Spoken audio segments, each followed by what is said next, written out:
out of the other side of the mountain was the Taliban will do the same thing every single time until you stop them. So if they are successful doing one thing, you are guaranteed they're going to do it again. And I use that.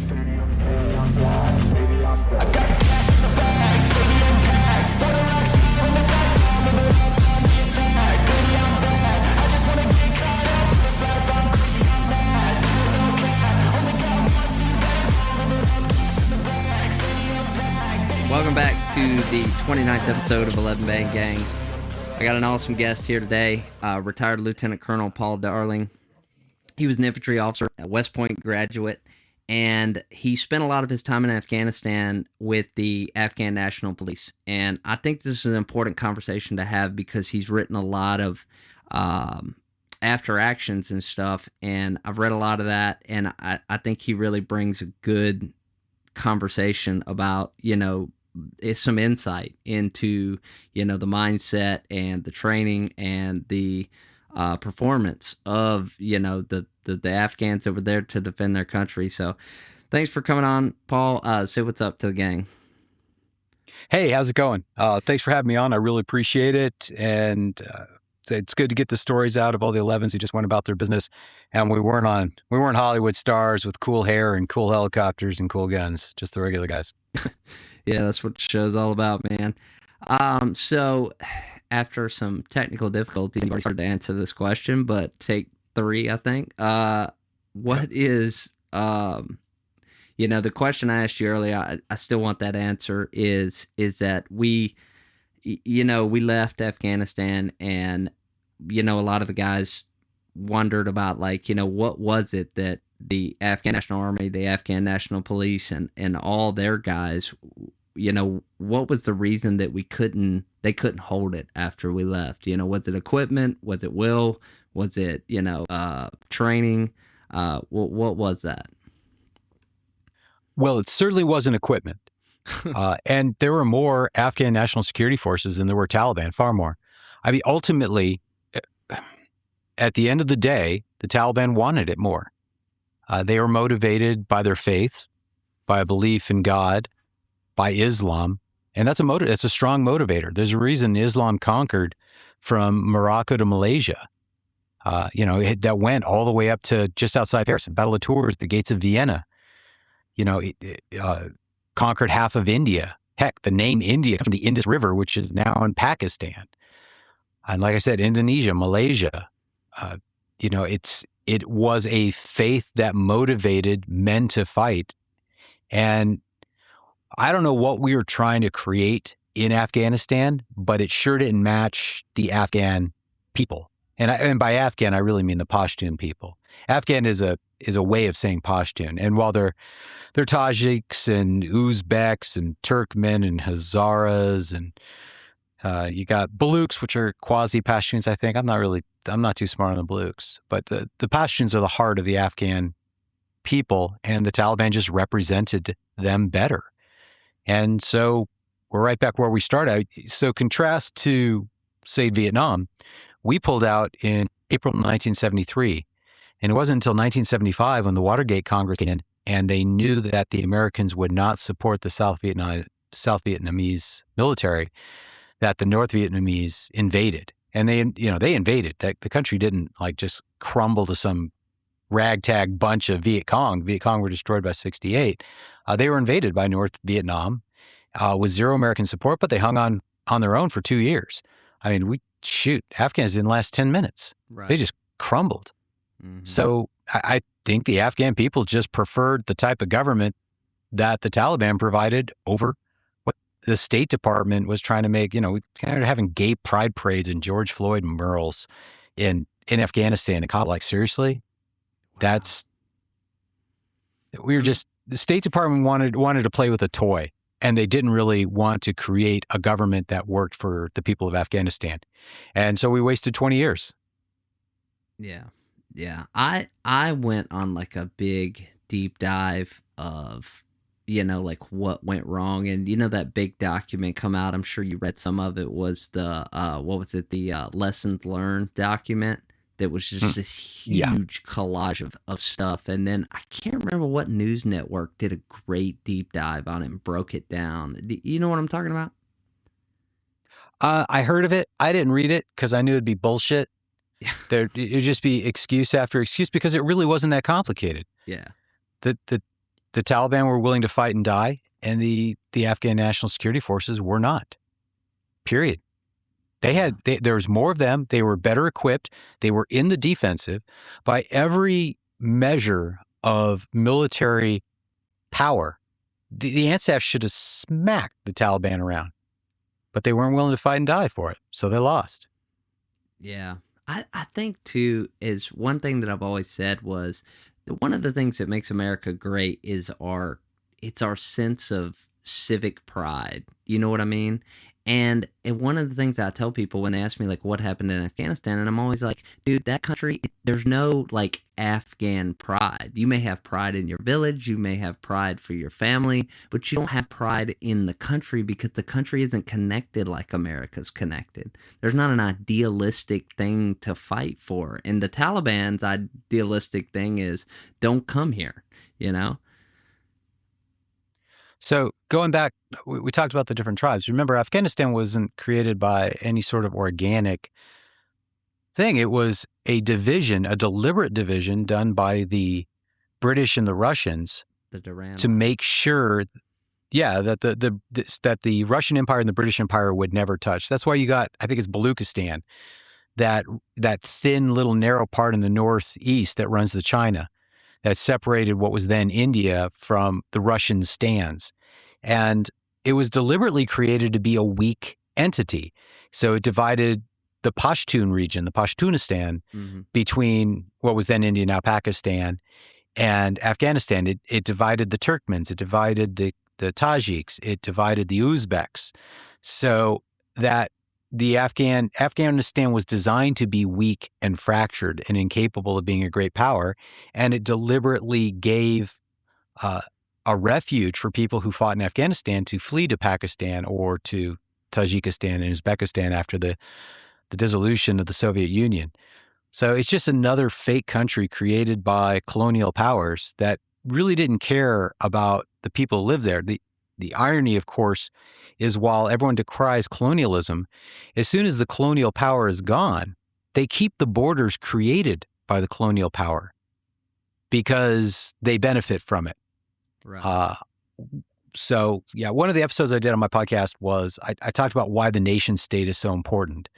And so a nation is a people united by a culture, by a language, often by a faith. And a state is simply the borders that are internationally recognized. And we had the Westphalian nation state following the 30-Year War, which was a source of stability. The borders matched the people. So nations and states were almost synonymous. And when you start messing with that model and you start dividing up nations and you start creating states that is either divides a nation or has many nations within that state, it's a recipe for chaos. And Afghanistan is a perfect example of that chaos. And I just don't think either State Department ever got the clue of how to create a government that works there. And I'm not sure they wanted to. And I'm not sure the Afghans really wanted to either. So Afghanistan is not the graveyard of empires. It's the football ground of empires. Empires go there, they play football, they get tired of the game, and then they just leave. And the Afghan people, and really the Pashtuns are the heart of the Afghan people, they remain. Right. Ah, man, that's such a crazy, I mean, we've always said that, the graveyard of it. Did you read the book, The Bear Went Over the Mountain? Yeah. So a quick vignette on that. So I got my book published through University Press of Kansas. The reason I did, Les Grau, who wrote The Bear Went Over the Mountain, read one of my articles, The 5 Fights of the Circagon. I sent you a copy. And he read it. He's like, wow, that was a really good article. I'm like, wow, thanks. There's a book that goes along with it. Would you like to read it? He's like, yeah, sure. So he read the book. The book I wrote in 2010. I finished it in 2010.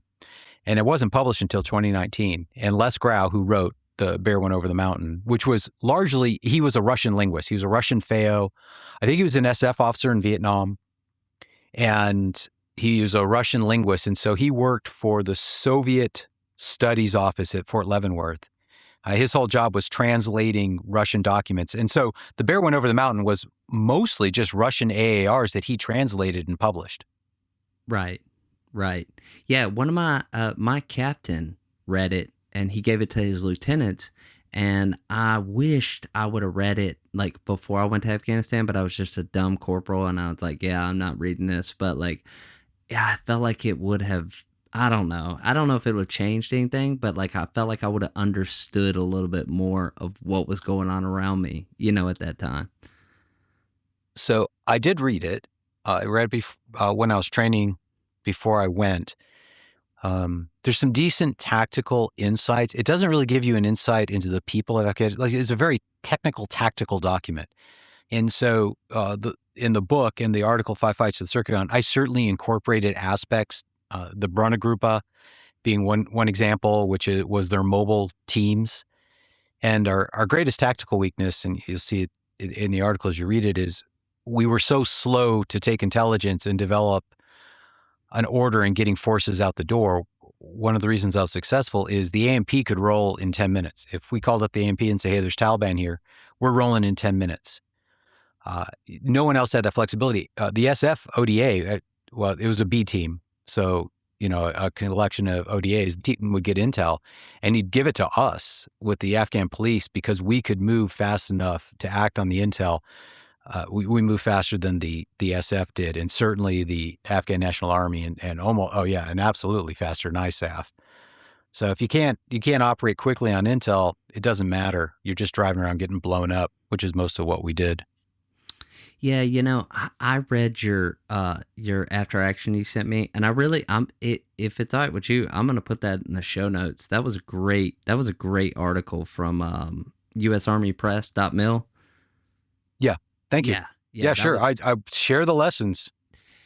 Yeah, like that's one of the things that I think we got wrong is that like it was almost like, and I've told this story on the podcast more than once, but like for VA purposes, I needed some after action reports. So I put in a Freedom of Information Act. And I asked for all the after action. So I told all the guys, I said, hey, if you guys need any after action, like hit me up when this comes in. A year and a half later, I got a call from a major on the East Coast, ended up talking to like a colonel on the West Coast, talked to people at the Pentagon, and they're like, these don't exist. And I'm like, so you're telling me that all the after actions that we did in Afghanistan just got shredded? And they're like, yeah, pretty much. So just so I know, where were you at and when were you there? So we went in 2011 to 2012 in a place called Shergazi in Helmand province. It was north of Sangin, up the Wadi a little bit. Oh, so you're 03. Yeah. Okay, yeah. All right, yeah, okay. The dirty South. Oh, 11 was a bad year. Yeah. Too much oversight, too many clampdowns. Yeah. So do you remember where the snipers pissed on the dead bodies incident? That was your guys, huh? No, that was the unit before us. We replaced that. Oh, okay. Oh, so you guys were, you just got grief after grief after grief. Dude, they told us, they were like, don't bring your phones, don't bring any cameras, don't bring no computers. It was insane. Yeah. Yeah, so 09 was like the last year it was good. Yeah. We did. Now, I will say that we did some good fighting. 3-5 went into Sangin. The deployment or two before me, they did some heavy fighting down there in Sangin. Ended up pushing them guys up the Wadi, and we ended up intercepting them in 2012.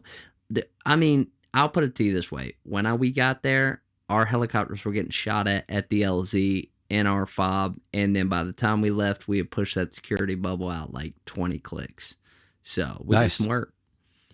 Yeah, no, the fighting was there, but you got the frustration. You pushed out 20 clicks. All right.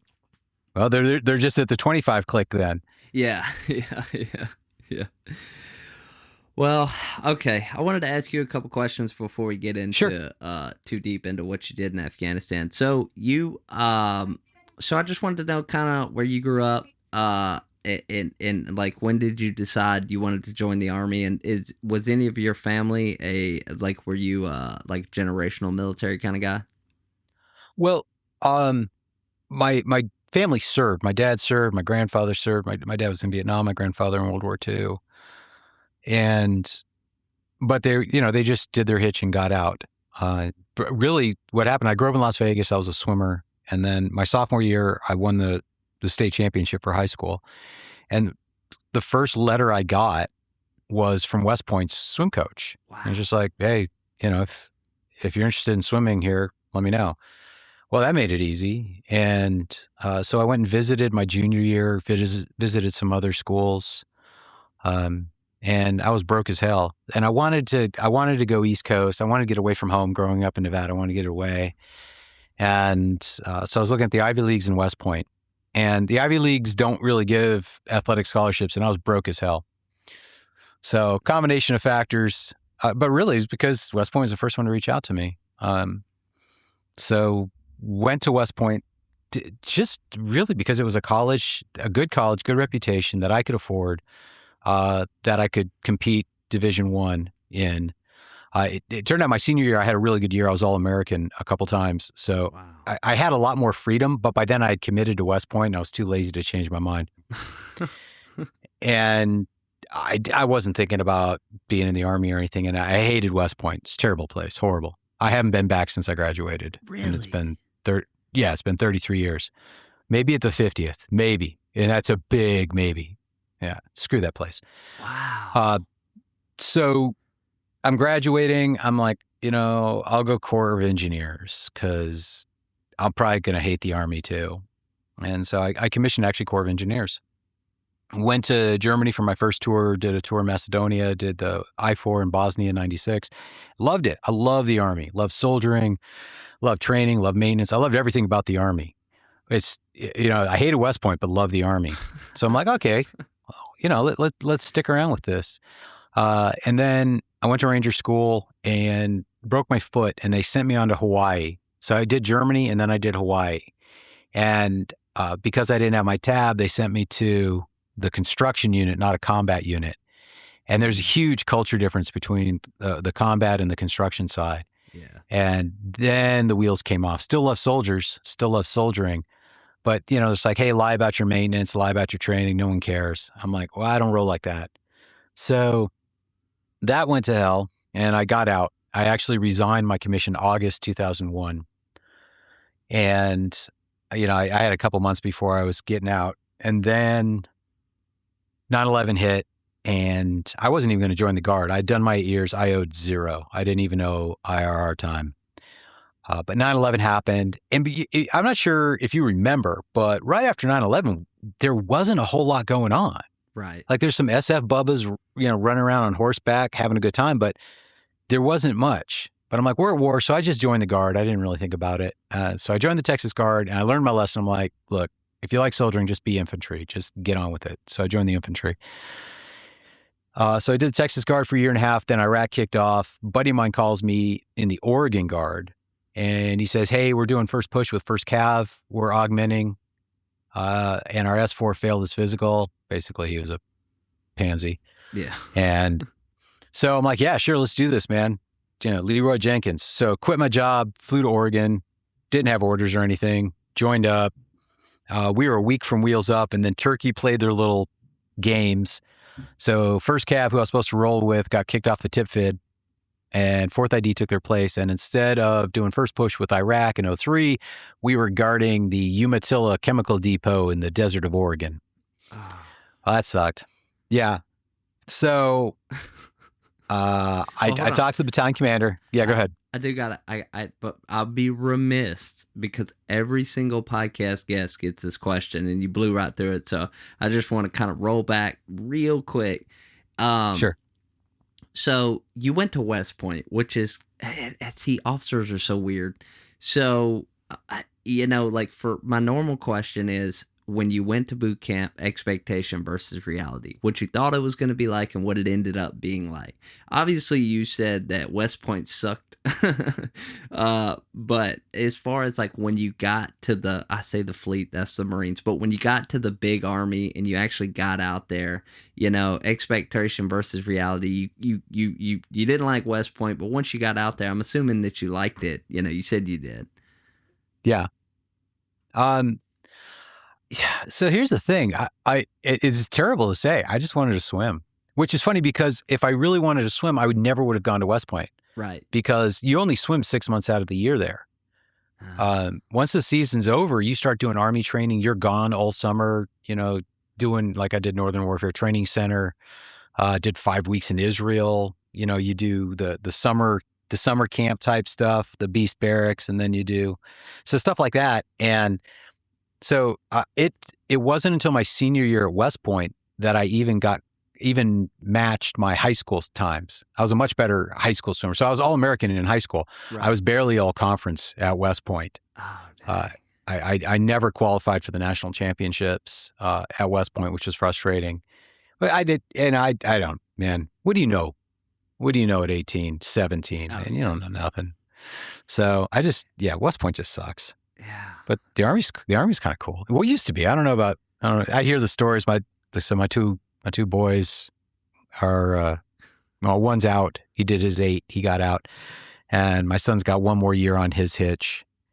And then he's getting out. He doesn't know what he's going to do. Yeah. And my daughter actually goes to Parris Island in 10 days. Oh, well, I would say congratulations, but she'll find out real quick. She's fixing to find out. Yeah, she signed up for combat camera, the Comstrat. Yeah. So she's pretty excited. Every Marine I talk to is like, no, that's a cool job. I wish I did that. Yeah. No, it's a cool job. It's one of those jobs that like, so when you get your like what's it called? God, I'm having a blank. When you get your promotion photograph, when you go for like E6 or higher, and you have to do like your official OMB photograph, you go to combat camera, and so they do all that, and like that's the lame part of their job. But like our combat camera in Afghanistan, that dude was a boss, man. I thought he was such a nerd at first, but he ended up being a cool dude, man. So yeah. So one of the things is with my boys and now with my daughter is preparing them, going running with them, teaching them how to land nav. I don't bother teaching them to shoot. I'm an officer. What do I know? Because you teach them habits. You don't want to mess with the drills. Like just let them teach them, especially Marines. Marines know how to teach marksmanship pretty well. So, but just little things like making sure they know their general orders. For my middle son, making sure he knew the Ranger Creed and teaching them how to ruck, how to pack their ruck, basic patrol base, security. And then just the little things like don't be first, don't be last, don't screw your buddies, help people out, stuff like that.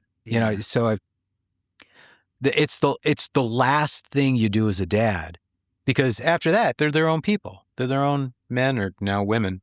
So it's my last chance to be a dad. Yeah. Yeah. And pass on that knowledge. I mean, you're retired now, so it's not like you're teaching new soldiers, which is pretty cool. Because I mean, my dad was a Marine, and his only advice when I went to boot camp, well, first of all, he was like, "You can't be anything other than a Marine, or I'll disown you," because he was a Marine. And then his only advice was, "Don't stand out, don't be first, don't be last," kind of thing. And he was like, "Just blend in and cruise, dude." And I was like, "Got it." So. Yeah, here's the problem is West Point is a game. It's called, especially your first year, it's a game and it's called You Lose. And I'm a very competitive person. I hate to lose. So my first semester, I kept trying to win as a plebe. That's bad. And then finally, like right at the end of like my first semester, someone's like, "Darling, you just don't get it. This is a game. It's called You Lose. Stop trying to win. You can't, and you're just pissing everybody off." Then second semester was easy. And I was just cruising, man. I didn't worry about nothing. I'm like, okay. So, boot camp, same thing, basic, RASP, it's a game. It's called You Lose. Don't try to win. Yeah. Just do your best, but don't screw anybody over. You're not trying to be, super cadet or super private or super recruit or whatever the heck, super candidate. you just do what you got to do. Yeah. And they're looking for team players who understand their role.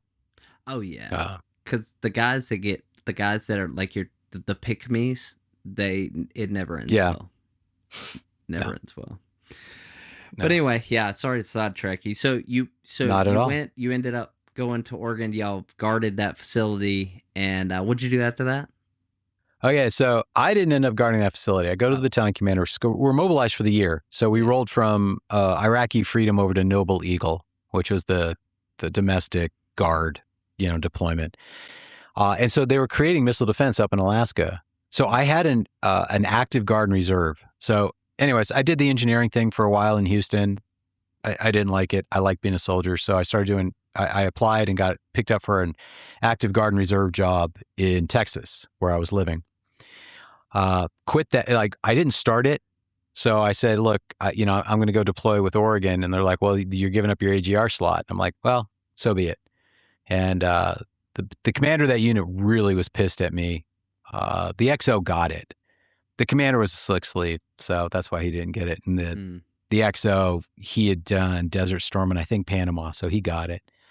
Anyhow, so I needed a job after that, and I didn't sign up to guard a chemical depot in the Oregon desert. So Alaska was standing up the missile defense for the first time under Bush. We were creating the missile defense unit, so I signed up, got picked up for that. Did missile defense for 3 years. It was really interesting. Plank holder for that unit. Actually, I commanded the first crew that started the shifts that have been going on for 20 some odd years now. Almost 30 years. It'll be 30 years. No, wait, hold on. No, 20 something. 22 years. So for 22 years, that mission has gone on 24/7. And I was fortunate enough to command the very first crew that walked into the empty room, turned on all the computers. I don't know if they've shut it down since then for like maintenance or whatever. If they did, they would never talk about it. It'd be highly classified because you wouldn't want to know when that system is shut down. But so that was my little piece of history. But I hated it. It was shift work. It was exciting at first. And then once you got into the rhythm, you change your shift every 2 days. So it was just knackered. And we were in the interior, a place called Delta Junction, Fort Greely, Alaska.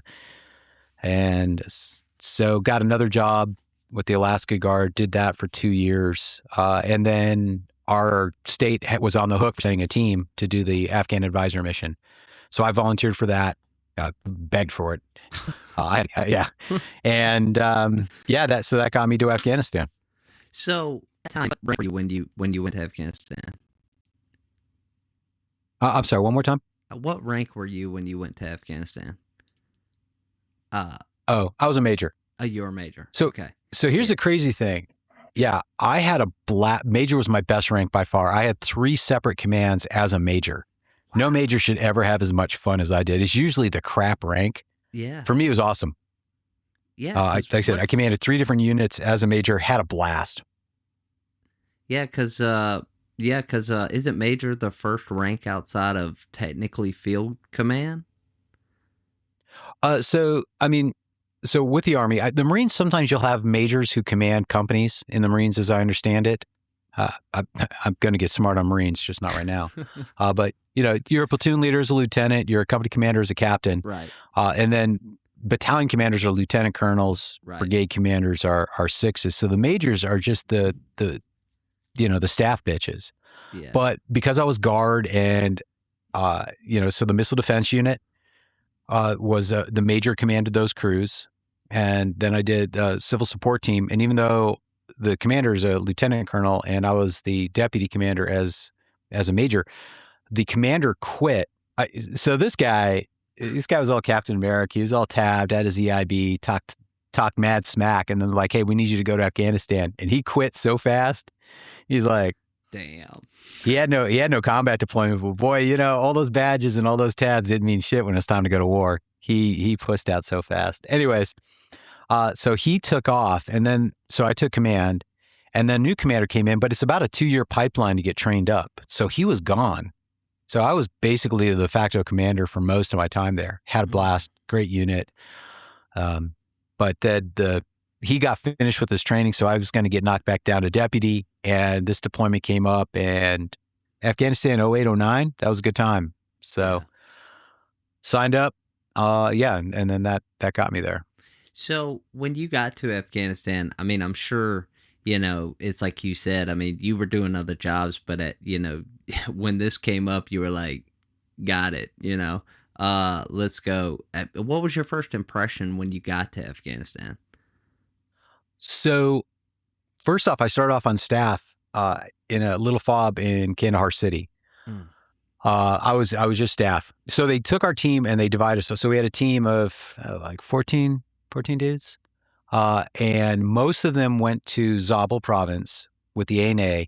And then me and the commander got put, he took command of what was called the Provincial Lead Mentor Team in Kandahar, for Kandahar province. And then the regional Afghan National Army Advisor Team, I was the S4 for them. So I did that for a few months, went on mid-tour leave, came back, and the commander of the Afghan National Police in Zabul was kind of a clown. And it wasn't a bad guy. It's a tough mission. And so I came back, and my commander was Virginia Guardsman, very nice gentleman, very genteel, very old school Southern. Kind of clashed because I'm a little rough around the edges. And seriously, I came in on the convoy from mid-tour, and officers take their mid-tours early because everyone wants them late. So they're like, officers, you take your mid-tour early in the window so that you're back here and we can give it to the soldiers later, which is fair. Right. And rolled back in on the convoy. He's like, don't unpack, grab everything. That convoy is going to roll up to Zabul. You need to take over for the current commander, and he's going to come back on this convoy.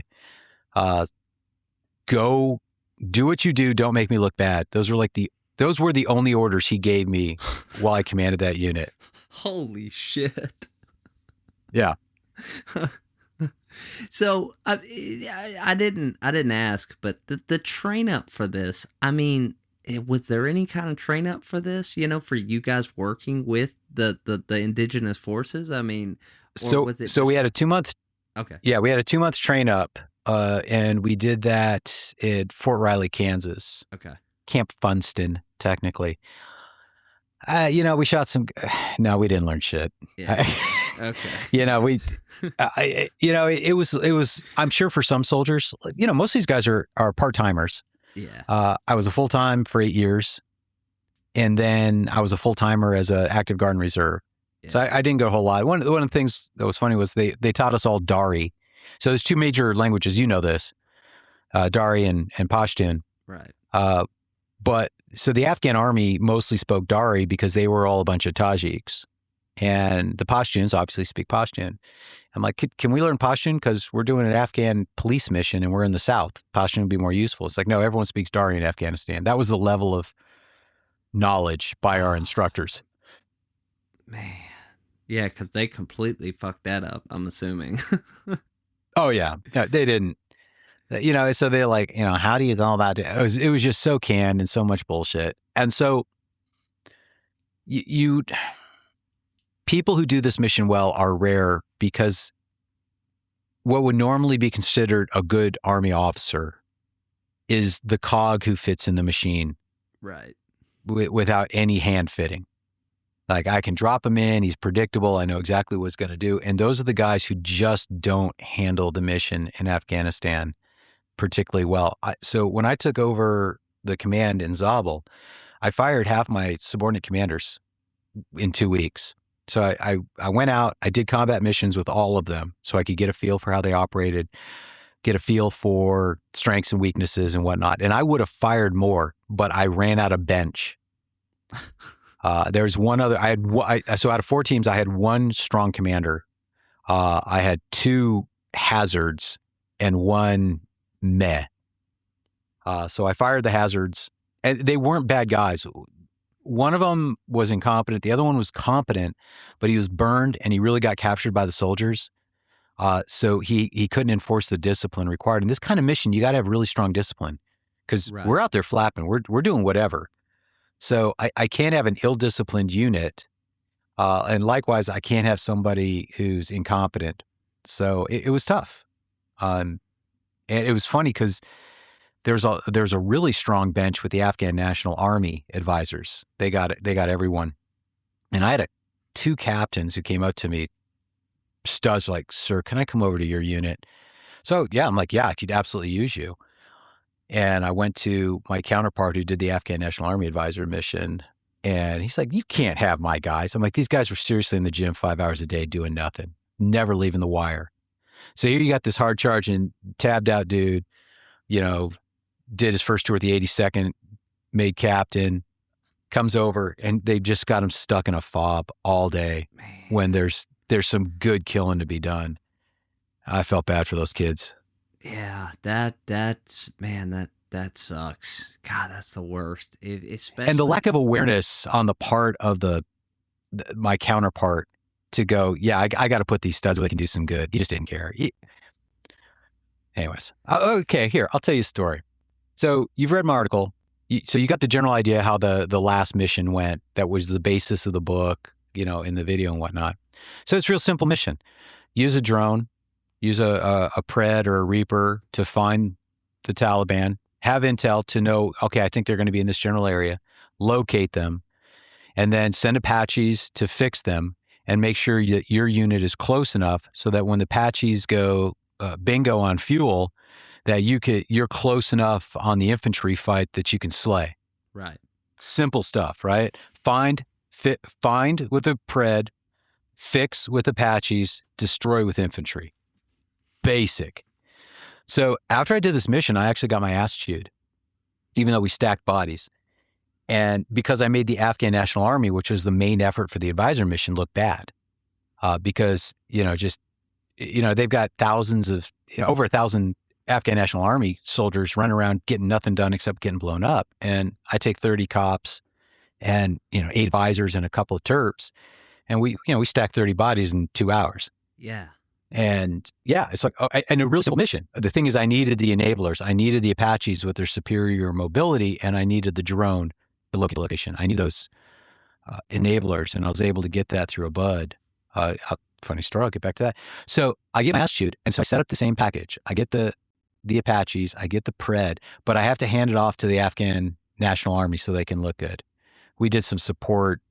We did kind of a screening mission in a village. That all went to hell because we got ambushed. And anyways, what? So we do this. Go ahead. Is it? I mean, just to touch on the part, they always wanted, like, they were always like, oh, well, and I remember even when I was there in 12, was 11 to 12, was they were like, the Afghan National Army or the Afghan, the AMP, they have to take lead on this, But the problem is they would literally be like, they have to take lead on this to the detriment of the mission. And it's like, why not use them for their strengths instead of putting them in a position where it's their weakness? You understand what I'm saying? Because we're preparing them so that we can withdraw. That's the excuse. But the thing, so here's the deal. I would love to have done that. But the reality was more cops were being killed than I could train. Yeah. I had to stack bodies, and I had to start punching the Taliban in the face because they were getting the advantage in the province. They were killing faster than I could train. And we just, and that was part of the reason I was given that command, was to take, because it was a disaster, because the previous commander, he got scared is what happened. He did not want to leave the wire anymore. And the cops were they're getting blown up and getting ambushed, and we weren't taking it to them. So we have this mission, find, fix, and destroy. Basic stuff. Any corporal of infantry can figure this one out, right? So this guy gets the same mission. The drone finds him, and so he starts moving towards the village where the drones were. And then, of course, the Taliban jumped on their motorcycles and took off. So I see him after the day, after I got into a fight and he didn't. Freaking pogue. Oh, by the way, and he was all, tabbed, regular army, blah, blah, blah. Yeah, he was all that. He made 06. Yeah, I saw him in the Pentagon supporting a CIB that I thought was bullshit. Anyways, so I said, what happened? And he's like, well, they just got on the motorcycles and took off. We couldn't catch them. I said, that's what the Apaches were for. I'll never forget this. He's like, oh, yeah, that makes sense. Are you serious? I'm like, yeah, that's the level because here's the thing. the normal Army officer is trained to have this staff of 20 people feeding him information. All right, give me courses of action, and then we're going to war game and evaluate. And sometimes you just need a commander to make the fucking call on the ground and say, we're doing this move. Yeah. And we don't breed those commanders. Maybe the Marines do better. Look, I got a lot of respect for the Marines. The Marines have what I call an inverse bell curve for their officers. They're either total studs or retards. Yeah. Like there's no average Marine Corps officer. Most Army officers are average. There's no average Marine Corps officer. He's either like this brilliant warrior monk athlete killer thing, or he's got a 300 PFT, but literally cannot form 3 sentences. Yeah. There's nothing in between. Now, I'll say the majority of officers that I've dealt with in the Marines are the former. They're really impressive. I've always been impressed with the officer corps, especially in their infantry units. Some of my best friends are Marines, so. Yeah. Well, I mean, so I just want to go over like some quick, so you had, so this fight out in you're going to have to say it though. Circagon? Circagon. Yeah. Okay. So you write this paper, and I love it. And so you write about 5 fights that you guys got in. And so, yeah. And I'm just going to take them one at a time. So the first fight, you guys get in contact about 800 meters plus in some orchards. The Afghans shot ineffective fire. Taliban disengaged to the mountains, and the pursuit stalled because you got a stuck vehicle. Is that about a good overview? Check. Okay. So one of the lessons learned what was the lesson learned? Because here's what I loved about what you did here is you got into a fight, you backed up and you said, okay, what did we do wrong? And you're like, okay, let's change the TTPs. And for my civilian listeners, TTPs is, I forgot the acronym, but it's tactics, techniques, and procedures. Okay, there you go. So you changed the TTPs, and you're like, okay, next fight, we're going to do something different. And so what was your thinking behind that? Was that so, like... Okay, so I'm in, like, this was like day 1, day 2 that I got in this fight. And so I'm telling you, I got into 0 fights when I was down in Kandahar. Lord knows we were looking, but we just, it was, Kandahar was a different vibe. Zabul was the Wild West. Anyways, so I'm just learning, like I'm kind of staying off to the side. And so as soon as they saw the Taliban, they stopped, jumped out of the trucks, and started slinging lead where no one's going to get hurt. Right. And so it was ineffectual. And so the first thing was, don't stop. I had a standing, I will give you an Army Commendation Medal for valor if you run over Taliban. So I would hear, I'll never forget, I heard this once over the radio, cease fire, I want to know. Like, I'm like, hell yeah, that's what I'm, close with the enemy by means of fire and maneuver in order to destroy or capture them. So I wanted to get in close to finish them because, they just piss off. Right. They take off and then nothing happens. And so everyone's all excited. It's fun, slinging lead. You hear some buzz overhead. Maybe you get a snap every now and then, but nothing's getting done. Yeah. So anyways, after the first fight, the lesson was don't stop. Get in close, finish them up tight. Yeah, yeah. And that's, for those of you who are listening that never went to Afghanistan, maybe Iraq only, like that was one of the downsides of Afghanistan, especially in just it's wide open. And, a lot of times we got attacked from a long ways away, and that's hard unless you have air support. Unless you have other things like that, you can drop artillery, things like that. It's really hard to keep an engagement going, especially if you're a superior fighting force. So if they don't go toe to toe, they'll just tuck tail and run, and we've seen that many times. So yeah, countering their mobility advantage was the challenge. I needed the helicopters. We needed more helicopters. Anyways, now did they? You said in the article that you later. That you had to look for air, or you had to request air. So I'm assuming that just on the normal AMP mission, they wasn't pushing anything to you. Oh, no. No. We had 0 mortars. We had 0 artillery, 0 aviation. Straight up, I had to lie. Yeah, I talk about this in the book. I had to lie to get the Apache. So, all right, small world. So we got a new unit that rolled in with some Blackhawks and Apaches. We didn't even have those when I first showed up. And the XO of the unit, or maybe he was the 3, was a dude named Dave Bresser, who was a year behind me at West Point and on the swim team. Nice. So Dave hooked me up with the battalion commander, and she said, look, I can't, you got to reserve Apaches, a week ahead. I'm like, my intel, no intel is good a week ahead. Yeah. If it's a week old intel, just throw it away. It's worthless. And she's like, well, if you're in an imminent threat of being, like, either you're in a tick already or you're in an imminent threat, then I can launch. And I'm like, ooh.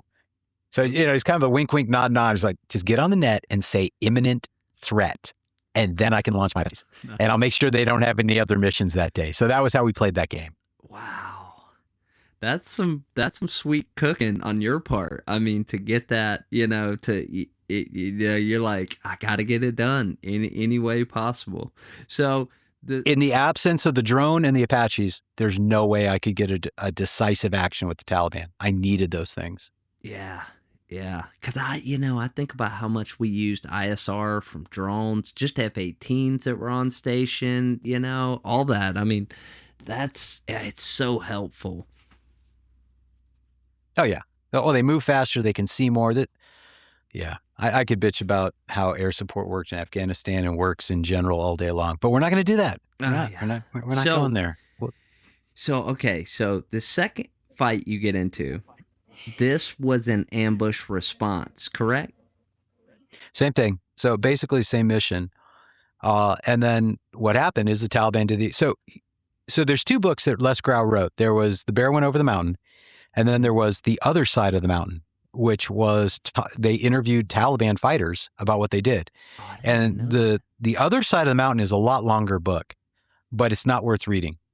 The only thing I got out of The Other Side of the Mountain was the Taliban will do the same thing every single time until you stop them. So if they are successful doing one thing, you are guaranteed they're going to do it again. And I use that. So it was the exact same thing. And so they pissed off. They went to the exact same village, taking the exact same route. They set up, they started slinging lead at us. And instead of stopping and slinging it back, we hauled ass. We drove straight at them, and they freaked. So we whacked a few dudes in that fight because they didn't know we were coming. Yeah. One of them was commander. And then we chased them down on first by Vicks, and then when we got in the hills, we dismounted, and then we chased them down on foot. And I talk about a little bit, and then I got pinned down. We did some, we did some close quarter stuff behind some walls, and went through a lot of frags. And we got the one dude, but he was a rear guard, brave dude, gave his life for his buds, straight up, gotta respect. And they set up 2 PKMs up on a hill. He gave them enough time to get those PKMs set up, and then they started putting scunion on us, and I was smoked. Like, we were jumping over walls, throwing frags, fire and maneuver, at 7,000 feet, by the way, at Zabul. And man, I'm wearing all my kit. I'm just smoked. I'm like, yeah, okay, they're slinging lead, but they're not really good. I hit more with my M4 than they hit with their PKMs, which is not a testament to my marksmanship. It is a testament to the ACOG. Love those. But it just, they weren't that good. I should have kept going up that hill, but I was so smoked. I was out of water, and I'm like, man, I'm not feeling it. Yeah. I mean, so when I read that part, you talked about how you were like going over walls, and I'm just like, bro, I feel that, I mean, people don't understand that the gear we wear is heavy, and yeah, and so one of the lessons learned there, I don't know if you talked about this, was ditching excess armor gear for water, grenades. But at the end of the day, you can't PT your way to combat fitness. I mean, did you say that, or did my just? Yeah, well, so no, that's pretty much it. So I dropped my side plates. Honestly, I probably should have dropped all my plates. I think there's an argument to be made that you're better off just look. I'm not an assaulter. Yeah, I'm not busting down doors. and assaulting, where I think, the body armor is a good thing. If we didn't lose a single KIA to direct fire. Everyone was IEDs. Right. They're just not that good with the rifle, but they're really good with IEDs. And the mobility disadvantage of all that armor hurts. So we dropped side plates, we upped water, we decreased basic load. I think we went to, before we were doing the standard 6+1, we went to like a 4+1. Oh. I personally doubled my frags. So that weight was worth it. I dropped some other weight out of my assault bag. I cut where I could, and then I ran more. So I just ran laps at the fob. Yeah. To try to increase my fitness. It's tough. I mean, that's I've heard so many stories about like the spec war guys, any of the SOCOM dudes. I've heard so many stories about them dropping plates. I mean, I've heard so many stories about those guys just not wearing plates. And I'm like thinking to myself, holy shit, that's a crazy idea. But, now that I look back, I'm like, we had one dude hitting the plate, I think. That's it. Yeah. So, I mean, and again, SOCOM shouldn't be doing the shit we're doing. I'm sure if you're doing a recon mission, you're doing a patrol, your chances of getting popped in the plate, pretty flippin' small. Your chances of heat catting, pretty freaking large. Now, for your general infantry, especially, like Iraq, urban, stuff like that, if I was in Kandahar City, wouldn't even consider it. Yeah. But if you're doing 7 clicks and slinging lead in those 7 clicks, man, your battery's draining so fast. So those are big boy rules. I let my guys drop plates. They had to keep the front one in. I personally kept the back one in. We dropped side plates. My gunners had to keep all their stuff in because they were gunners. Yeah. They weren't, they weren't walking. So I'm like, guys, you got to wear all your stuff. But if you're a dismount, I gave them a lot of leeway. Right. Yeah. I mean, that's good on you for just looking at the data, man. It's like, I always felt like there were so many times where, and my unit, I felt like was really good. We changed the way we did things based off what was happening in the environment. But dude, I've heard so many stories on this podcast of insane commanders being like, no, it's my way or the highway. And sometimes dudes died for that, Well, but the thing is, no commander gets fired following the rules, even if he fails. Even if he gets his guys killed. But a commander can be successful, but if he doesn't follow the rules, even if nothing bad happens, it'll still screw over his OER. Right. At the end of the day, the Army, and I think all the services to a certain degree, look for cogs. And unfortunately, I think SF and certainly the regiment on the Army side are starting to turn that way, because when SF became a branch, and more importantly, it became a way to become a general officer, it started attracting a different kind of officer who were interested in being generals and not necessarily unconventional warriors. Yeah.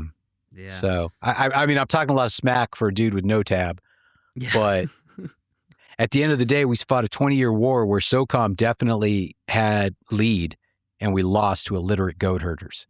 Yeah. Somewhere we screwed up. Oh, we made some mistakes, that's for sure. So this third fight, so it was an air assault. Did you have 160th on this one? Oh yeah, we had everybody, dude. We had everybody. We had ACs, we had 160th, we had a freaking B-1 bomber. We had, I think, 2 or 3 ODAs. Man. And we were operating off a 2-week-old intelligence, and so nothing happened. The only thing that happened was we hit an IED on exfil. Got blowed up. Man.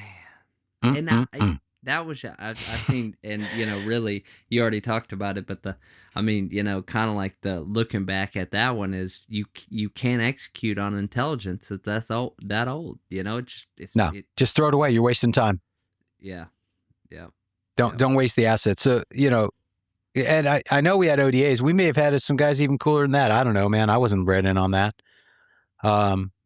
But yeah, that was, yeah. What just sucked is the waste of the assets. Like if I had those assets, but I could just roll, on 20 minutes notice, I could have stacked bodies all day long. If one company of infantry, 2 Black Hawks, a Chinook, and like 2 Apaches, and I could stack bodies all day long, and there wouldn't be a Taliban moving in that province after 2 weeks. I would have shut it down.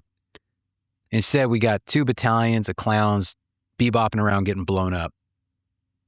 So frustrating. Now, how was your I still got a couple more, but just right here, what was your mission? I mean, what was the approval process? Could you just run anything you wanted, or?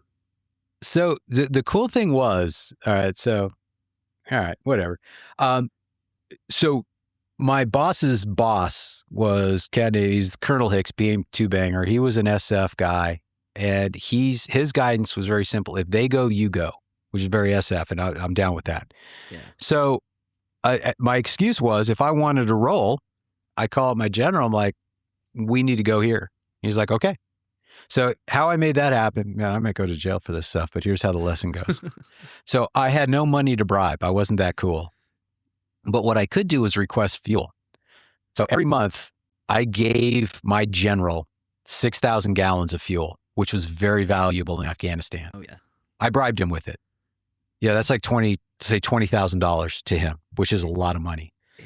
And I said, so this was my insurance, so I didn't get fragged by his cops, some of whom were Taliban, there's no doubt.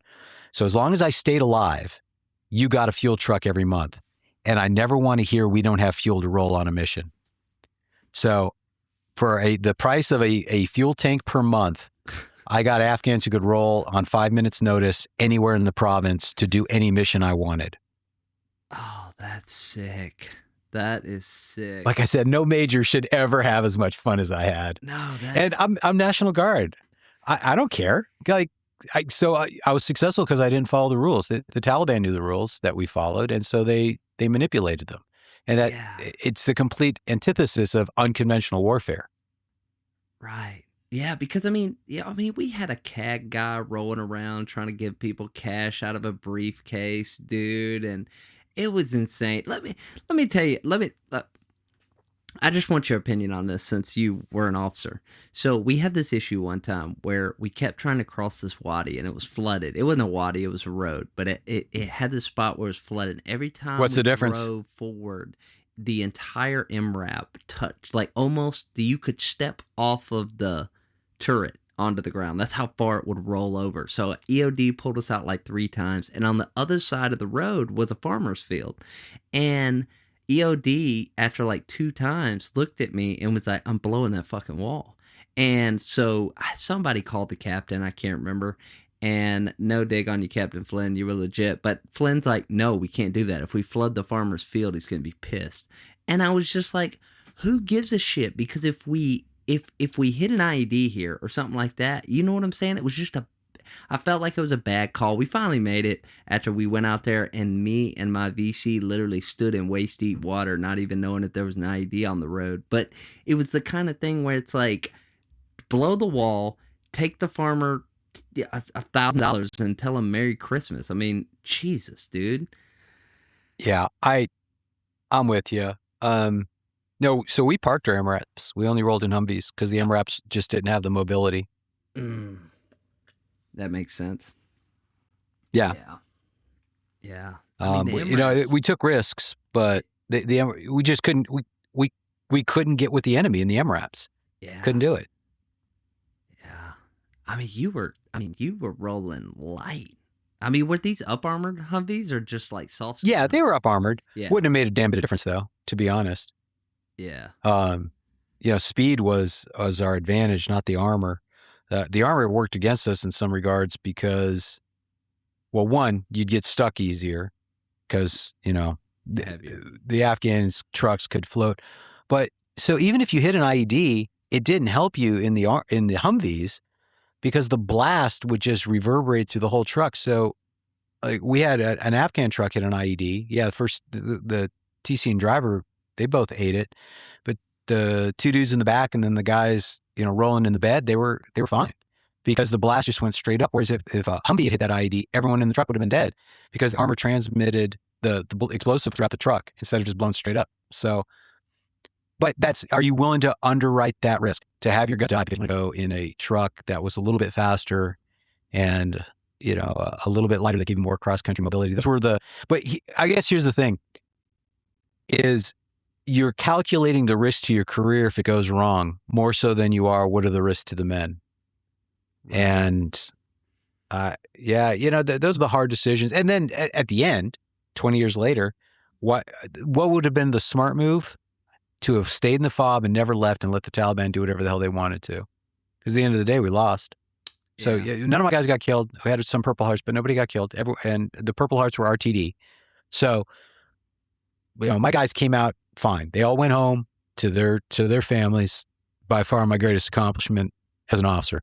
But why was I even risking their lives in the first place? Other than it's fun to sling lead. But that's a good reason for me. It's not a good enough reason for my men. Yeah. So in retrospect, and all of it at the end, it's like, well, why was I even bothering? Yeah. Frustrating. But, I was convinced of the mission while I was there. I mean, I really was. I believed in it. I mean, call me naive, 21 years old. I turned 21 in Afghanistan. And I mean, I was in it. I mean, I loved it. I mean, we had an interpreter who was like, I'm going to California, man. And I was all about it. I was like, hell yeah, brother. My Terp's in California now. He's really? A cop in California now. Yeah. Heck yeah. Yeah. Ours said he just wanted to go to California to fuck bitches. It's exactly what he said in broken English. So, yeah. Which is what my Terp did. Yeah. So, I said you changed it up. So on the fourth fight of this 5 fight, you do a night ambush. That's interesting. Yeah. So, like I said, we were mixing it up a little bit, but not enough to stop what they were doing. And they moved at night, right? And they plant IEDs, and then they'd hole up during the day, and we were getting blown up. And we were having a lethal IED attack 1-2 times a week. That somebody's dying, either a civilian or a cop or somebody who shouldn't be dying was dying by an IED. So I wanted to interdict their night movements, so we went with night ambushes. And that worked. That actually cut the lethal IEDs in half. Not decisive, but it was saving lives. And just doing them. We weren't even making contact, but they'd get compromised. But we rolled with enough ass. I mean, these were platoon-sized ambushes, and they were almost entirely mounted. We did a few dismounted, but almost all of them mounted. And we were just overlooked the major travel routes, the IEDs to and across the Surgar Mountains as they would come in and hit Highway 1. And so that was slowing them down. And so they had a meeting. They weren't even in an ambush. They were moving to the ambush site, and they ran into Taliban. And they screwed a few up, and then they rolled back they still continued on with the mission for the night ambush, and then they ended up ambushing him. And so we got some good intel off that, and the key thing was they whacked the commander for the province, for the Taliban. Oh, and nice. So we got that intel, and my general's like, hey, I got a good feeling this new cat's going to roll in on this day, and he's going to do something. And so when I knew the day, that gave me the 48 hours notice to get the drones set up, to get the Apaches lined up, to get the mission set. So I had 2 days notification on that, and that's how I was able to set up that fifth fight. And then, so after that fifth fight, we didn't have a lethal IED attack until I left the province. Wow. We went like 8 weeks with no lethal IED attacks, and that was the metric I used for how well I was doing. What metric do you choose? For me, it was lethal IEDs. Because that was the biggest problem I had. It was affecting civilians, it was affecting cops, it was affecting Americans, it was affecting the Romanians. It was our biggest problem. And so I'm like, if I can, like a crappy IED, who cares? Right. So like my truck got hit one time by a crappy IED, and it didn't do anything. They missed me. They just blew up right behind me because they were tards. Because we were killing the guys who knew what they were doing. Yeah. So they could make an IED. That wasn't a very good metric, but lethal IEDs were the problem. If somebody's really getting killed, somebody's getting hurt, vehicles are getting blown up, not being attacked by retards. That was the biggest problem. So that was how I measured how well we were doing. Right. Yeah. So during all this, I mean, I always ask this question. Was there any point where, yeah, I mean, because there's a video you sent me. What fight was that you sent me like a GoPro video? Yeah, that was the fifth fight. So that was my terp is in California, Oh, and that okay. was the fifth fight. So what had happened, well, you got to read my book to tell it. I can't tell the whole story. Yeah, no, you're good. Essentially, I got to the fight late. Okay. And Okay. so what had happened is we'd kind of frozen, and so Taliban and my guys were slinging lead from a couple hundred meters apart, and so I rolled up on. I was trying to roll up from behind, Yeah. but instead, what happened is I rolled up kind of on the flank of the Taliban and actually a little kind of between my two forces. Not a good place to be. And so I was walking up that hill with my terp, and the intent was I wanted to get overwatch. I wanted to get high ground and then just do plunging fire because these guys were in a valley. Yeah. And then it kept getting steeper, and the trail took me towards the valley instead of the overwatch. So I ended up doing just like up close and personal. I wanted to kind of, pansy out and just like tag him about 300 yards, with an ACOG. That's an all day shot. Oh yeah. And, again, I'd feel 300 meters. I feel pretty confident that they can't hit me and I can hit them. Right. But it ended up being more like 35 meters because of how the terrain worked. The micro terrain was tight. So Yeah. that's the negative of the ACOG when you're up that close. Yeah. But anyways, I mean, was there any point in this where you were like, "Oh, this is it, man. Like, I might not make it out of this hairy situation." no, Like, honestly, there's zero regard for my safety. I was thinking about my men and making sure that they were doing the right thing. And I wanted to kill those fuckers. I just, yeah. Yeah. I mean, not for one. Okay. So the Ranger Creed has 6 paragraphs, whatever. And one of them is the fifth stanza of the Ranger Creed. Energetically, will I meet the enemies of my country. I will defeat them on the field of battle, for I'm better trained and will fight with all my might. And that was kind of the mentality. Is like, oh no, I'm kicking this guy's ass. There's no way they can kill me. I am stacking their bodies. My personal safety. I was far more scared about the Afghan police than I was about the Taliban. Yeah. I mean, that's what attracted me to have you on. Officers, nothing against officers, but I mean, not every officer's getting in it. You know what I mean? Like really getting in it. I mean, you were in it with these boys. I mean, you guys took it to them. I mean, you took the fight to them, and it's impressive to see that. And so I was like, hell yeah, I got to talk to this guy. So, quick question. I loathe the term coin. Uh, uh, uh so having went to Afghanistan, met the locals, sat through some shuras, met the local people, talked to them with interpreters. The whole thing about winning hearts and minds just never set well with me, because I'm like, these people, the people you meet in the villages, they just wanted you to get, if the Taliban was mistreating them, they just wanted you to get rid of them. Like, there was no hearts and minds to win. It was like, we're just here to take the fight to the enemy. What's your thoughts on how the overall CENTCOM bullshit Washington handled that side of things? Well, they sucked because we lost. Yeah. So the counterinsurgency is a mission. Now it's like Xerox. We use the term incorrectly. Counterinsurgency is a mission. There's different ways of doing it. The problem we have is we're good at some counterinsurgencies. My next podcast I'm doing on the counterinsurgency missions we did in South and Central America in the 80s. We did really good. Frankly, our counterinsurgency in Vietnam was really good. The Viet Cong ceased to exist. The insurgent force in South Vietnam was not an entity after 1968. Vietnam fell because the North Vietnamese invaded.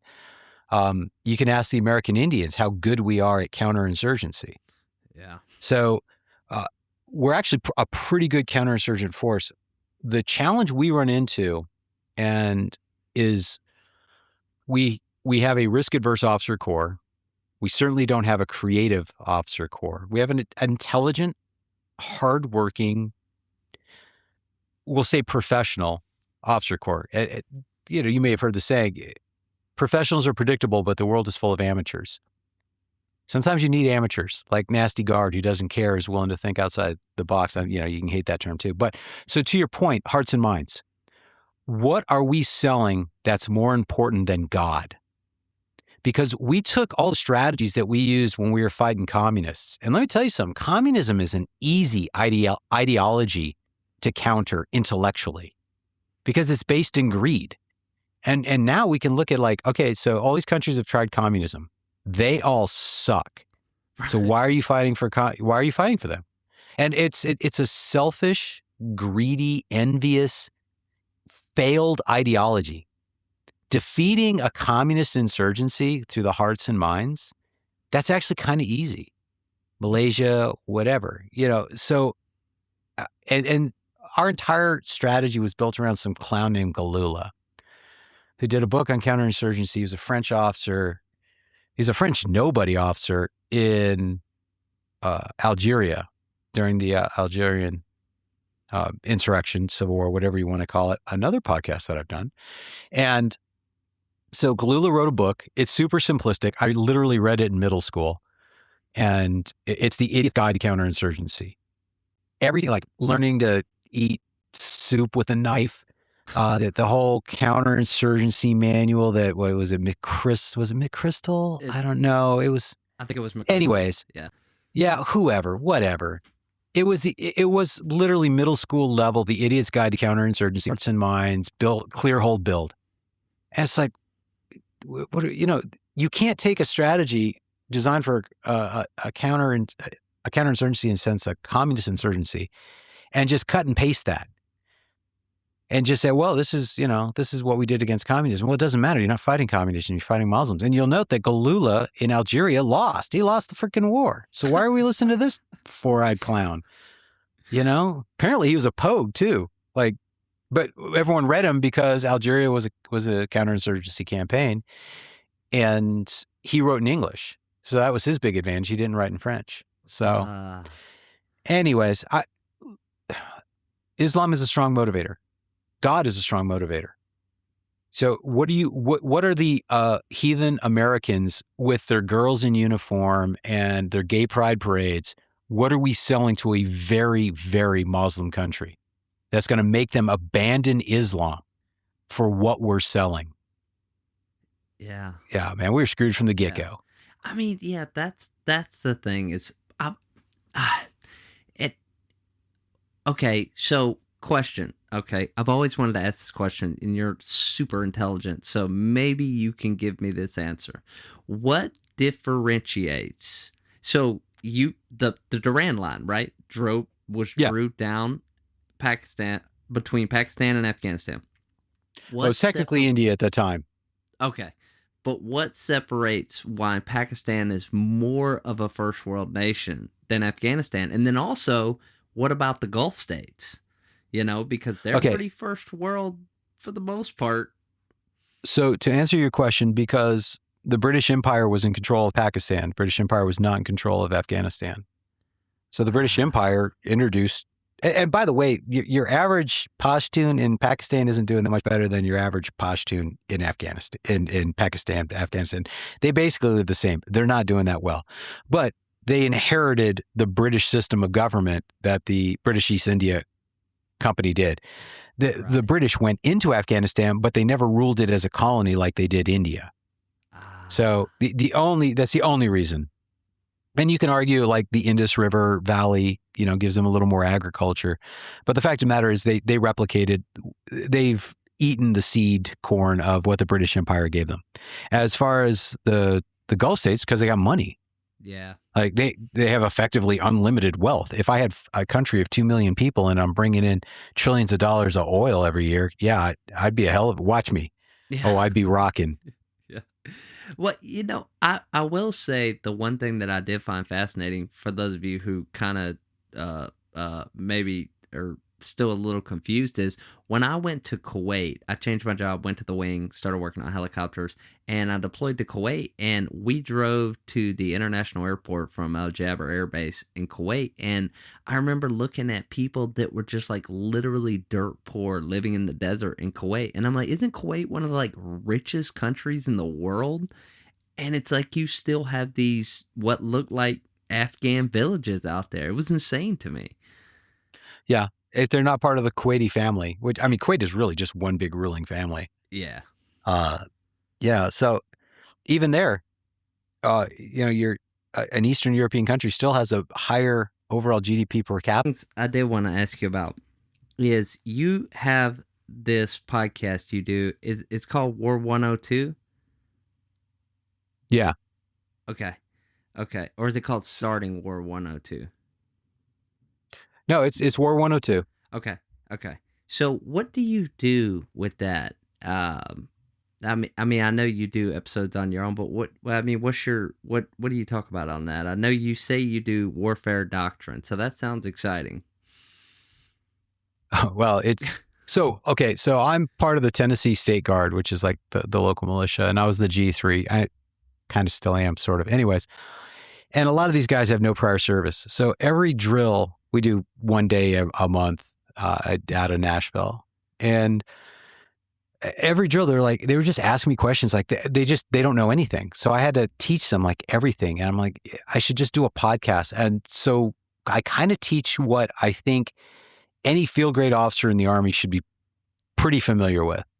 And that was the first 20 or so episodes. And then I did case studies of historical warfare. So we talk about centers of gravity and levels of war, and talk about air power, land power, sea power, Duhay, Mahan, Yamini, Clausewitz, talk about the principles of war, all that stuff. And then how you apply them to famous battles. And I did personal vignettes. I studied the Rhodesian conflict quite a bit. I studied the Falklands conflict quite a bit, and I studied the Arab-Israeli conflict quite a bit. So I hit those pretty hard and nested them in like, okay, so what was the grand strategy for the Argentinians? What was the policy? What was the strategy, the operational concept, and what were the tactics that were actually used, and how these things all nest or didn't nest, which would create problems. So talk about Sun Tzu. So if I had a major as a staff officer, the concept was I want him to know this stuff. And then I built a podcast around that. And then, like I said, that was pretty much the first year. I knew what I wanted to say. I knew the battles and the wars I wanted to talk about. And then, I had about 150, 200 listeners. I was making, like $100 a month. So there's nothing out of pocket, right? I'm like, well, I'll just keep doing it. So I'm starting my third year now, and just kind of winging it. They were very scripted, but I'm getting more and more away from the scripted and more just kind of talking about more current events and kind of riffing on my opinion rather than like the strict history or doctrine, which more people seem to like that than they did the more scripted ones. I get different kinds of feedback because I have different audiences. Right. Some are military professionals. Most are civilians. I had a cadet at West Point send me an email. It's like, hey, I really appreciate it. I use this for my military art studying. I'm like, wow, that felt really good. Oh yeah. So that's the idea behind the podcast for people who want to know more about war. Yeah. I mean, I think I'm going to start listening to it. I mean, after hearing you talk on here, I'm like, dude, this guy knows what he's talking about.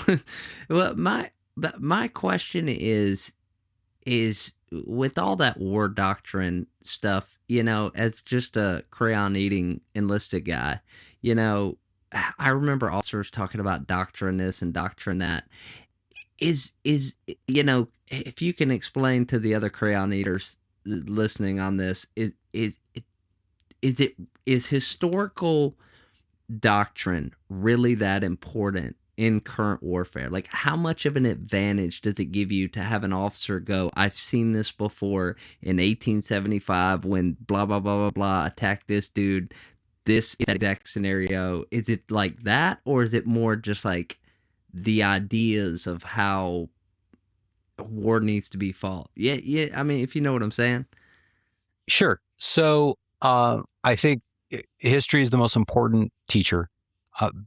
And I say this as a ground land element type officer. Like if you want to be a pilot, go fly planes. Yeah. You don't need to know the freaking history of fighter pilots in World War II to be a fighter pilot today, because that's a science. You want to know how to drive ships, drive ships. But land, so the air and sea services are much more the science of war. Land combat is the art of war because you're dealing with people directly. You're not dealing with machines. Yeah. And the art of war requires an understanding of human beings and how they respond to battle. So I don't know how often did you get into a fight where you were within 5 to 10 meters of the Taliban? Nah, I don't think ever. Not that close. Okay. So that is one of those life-changing experiences. And you want to understand what is going to happen in that environment before you're exposed to it. Because if you fuck it up, you're going to die. Yeah. It's straight up. So one lesson that is true in history is when two infantry units come together, they don't sling lead at close range. What happens is one of them throws down their gun and tries to either surrender or run away, and they get shot. So understanding that human element of close combat, where someone is going to quit mentally, and that's when they die.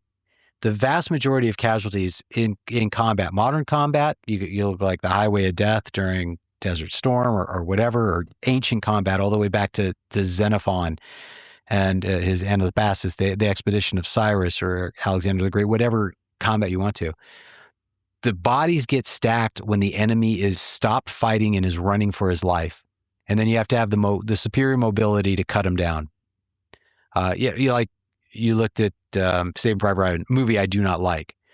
But, these guys are surrendering. It's like, yeah, you're cute. Like my philosophy, and is this a war crime? Yes, it is. So this is purely in Minecraft. But my philosophy is once you shoot at me, your coupon to surrender has expired. I might accept it. I might. I'm not saying I won't, but it's not valid anymore. Right. You should have surrendered before you tried to kill me and my friends. Because after I've humped up this hill through fire and maneuver, watched my guys take casualties, you're trying to kill me, and then suddenly I get the drop on you after all this effort, and you want to throw down the gun and go, "Oh, sorry, I was just kidding." No, that's not happening, and that's the reality of close combat. Yeah. Once you try to kill me, all bets are off. You should have surrendered before the first bullets were flying, boy, or at least you should have surrendered after you just fired a few rounds at 800 meters. But if you think at 50 meters you're throwing up your arms and not getting capped, boy, you're smoking dog food.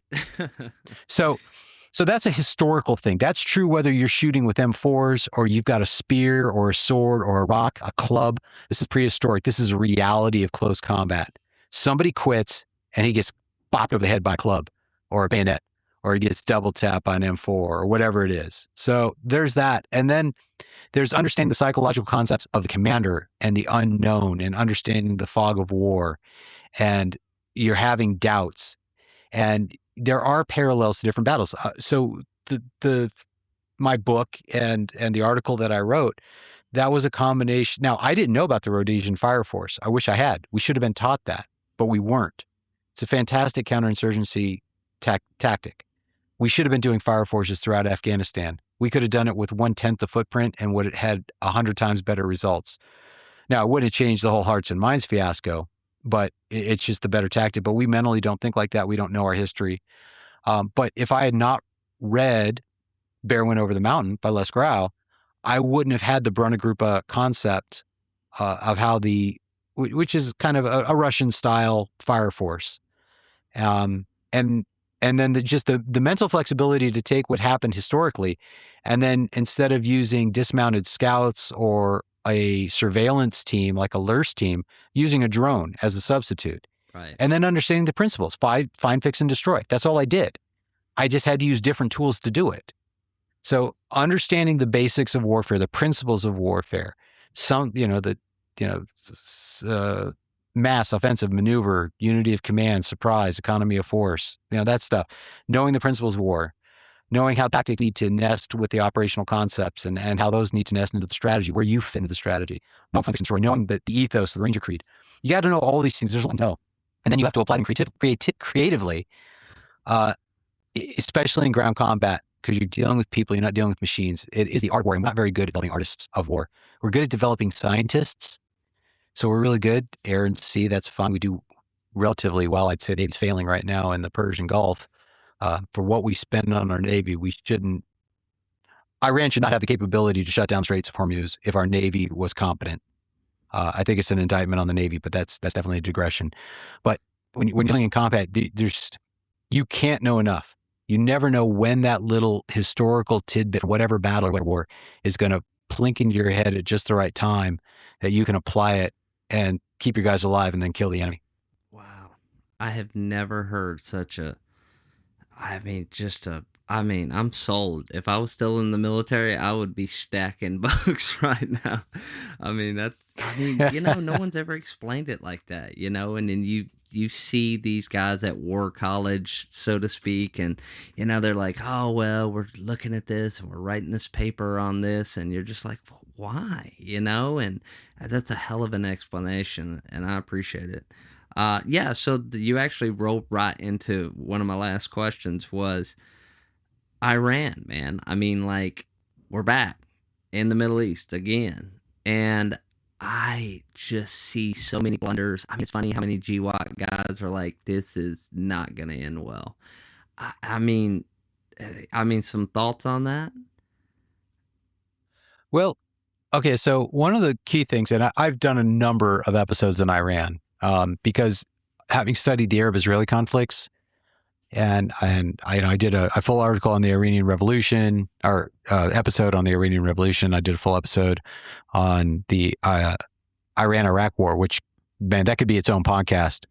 That's 8 years of conflict where there's just some lessons learned. Anyways, so the first thing to remember is it takes two sides to make peace, but it only takes one side to make war. We forgot on 9/11 that we were at war with Al-Qaeda because they were at war with us. We didn't admit it. We didn't say we were at war with Al-Qaeda, but it only takes one side to make war, but both sides have to want peace. Iran, so we talk about the levels of war: tactics, operation, strategy, policy, and then grand strategy above that. The current Iranian government, the Revolution Guardian Council, the Islamic Republic, their grand strategy, their reason for existence is to be the leader of the Muslim community. That is their grand strategy.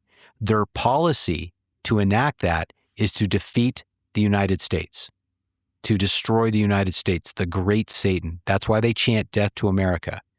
They're all Shias, and so if the Shia want to take over the Sunni world, and 90% of Muslims are Sunnis, in order for the Shias to win, they have to defeat the great Satan, the United States. Iran is at war with us. They killed 250 Americans in Beirut. They killed 19 in Khobar Towers. So I'm not a huge conspiracy theory guy, but my personal conspiracy theory, and actually this was a podcast, I think it was one I released on Sunday, I talked about it in detail. TWA-800, I believe, was shot down by the Iranians. And that was a prevailing opinion immediately after it, because there's all sorts of things going on with Iran when that happened in 1996. Iran kidnapped our diplomats. They kidnapped, American educators at the American University in Lebanon, tortured them to death. These were teachers, a dean, a librarian. Iran is at war with the United States, period. Always have been. Now, that doesn't mean they're always slinging lead, but they've been at war with us since 1979. The question becomes, can we allow a country like that to have a nuclear weapon? I don't think we can, because they have proven, they've demonstrated their willingness to kill Americans. Now, did they do TWA-800? I don't know. I think they did. I don't know for sure, but I think they did. It makes more sense than there was a frayed wire in the gas tank. That's bullshit. And there was enough eyewitnesses who said they saw missile trails. The TWA-800 is a squirrely thing.